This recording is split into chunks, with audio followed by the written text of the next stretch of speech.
Good morning everyone, welcome back to my channel with a new video. तो सबसे पहले library आके मैंने एक मॉक टेस्ट अटैम्प्ट किया और इस मॉक टेस्ट में मेरे मार्क्स मतलब ठीक नहीं थे।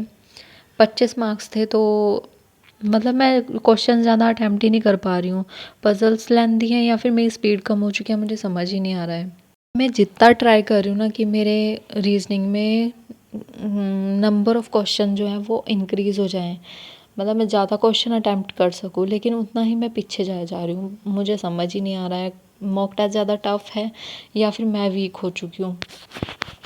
खैर, उसके बाद मैंने कल मॉक टेस्ट दिया था, उसका वो एनालाइज़ करना मेरा पेंडिंग पड़ा था अभी तक। तो अभी बस उस मॉक का एनालाइज़ करूँगी मैं, और वो मॉक एनालाइज़ करने के बाद जो अभी दिया है मॉक टेस्ट, इसको भी साथ के साथ मैं एनालाइज़ कर दूँगी, क्योंकि बाद में याद नहीं रहता कि क्या क्वेश्चन था, किस उससे किया था, तो पेज भी मेरे इधर उधर हो जाते हैं, तो इसीलिए अभी इसको निपटा दूँगी मैं, ताकि उसके बाद फिर मुझे अभी इंग्लिश का मॉक टेस्ट भी देना है, फिर एडिटोरियल की क्लास करनी है अभी। तो अभी फटाफट बस इस मॉक टेस्ट को मैं कंप्लीट करती हूँ, इसके एनालिसिस को। और जो भी इसमें मैं जिस पज़ल्स में मुझे ज़्यादा टाइम लग रहा है ना, उन पज़ल्स के मैं क्वेश्चंस अटेम्प्ट करूँगी और बुक से। और इंग्लिश की जो मैंने 150 ग्रामर रूल्स की अनुभव सर की क्लास की है ना, उससे ग्रामर तो मेरा कंप्लीट हो चुका है। अब मुझे नीड नहीं है, बस उन्हीं रूल्स को मुझे रिवाइज़ करना है मल्टीपल टाइम्स। वैसे तो उन्होंने इस तरीके से समझाया था कि वो रट्टे वाली बात ही नहीं है, बिल्कुल उन्होंने बिना किसी अप्रोच के समझाया था, और इतने अच्छे से समझाया था, सारी चीज़ें एक एक दिमाग में सेट हो चुकी हैं। इस टाइम मेरी गला इतना बैठा हुआ है ना, मतलब मेरी तबीयत इतनी ज़्यादा ख़राब हो रही है, बुखार जुकाम खांसी, जैसे मौसम चेंज हो रहा है ना, उसकी वजह से तो अभी मुझे वॉइस ऐड करनी इसमें बहुत मुश्किल हो रही है। खैर, उसके बाद फिर मैंने इंग्लिश का एक मॉक टेस्ट दिया था। 18 अटैम्प्ट किए थे और 12 सही थे, 6 इनकरेक्ट थे। 10 मार्क्स मेरे इसमें आए थे, और वो भी निमिषा बंसल मैम की वजह से आए, क्योंकि जो उन्होंने सुबह मतलब कल एडिटोरियल करवाया था, उसकी वोकैब की जो पीडीएफ उन्होंने शेयर की थी टेलीग्राम पे, मैंने वो पीडीएफ रीड की थी बस। पीडीएफ रीड करने के बाद मतलब मैंने उसको सिर्फ एक बार रीड किया था, और जो मतलब हाँ इसका मीनिंग ये है, ऐसे देख लिया था एक बार ना।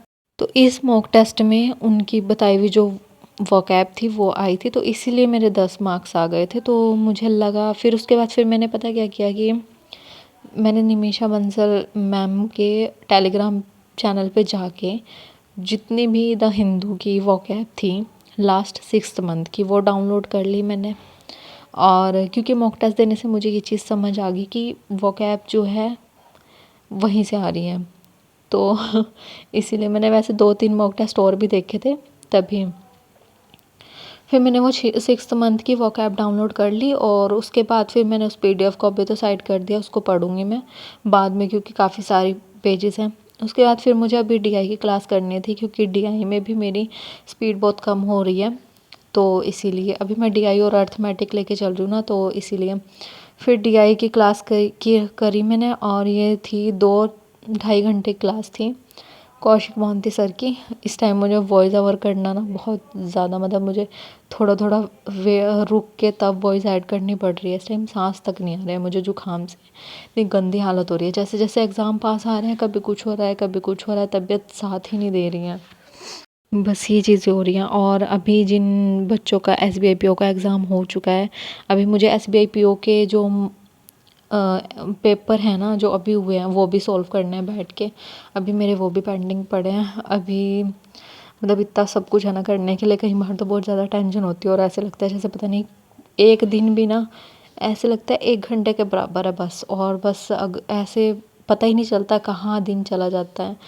तो सारा टाइम ऐसे ही जा रहा है, और टेंशन इतनी हो रही है ना इस टाइम मुझे एग्ज़ाम्स की, बहुत ज़्यादा। सबसे ज़्यादा प्रॉब्लम ना क्वांट दे रहा है।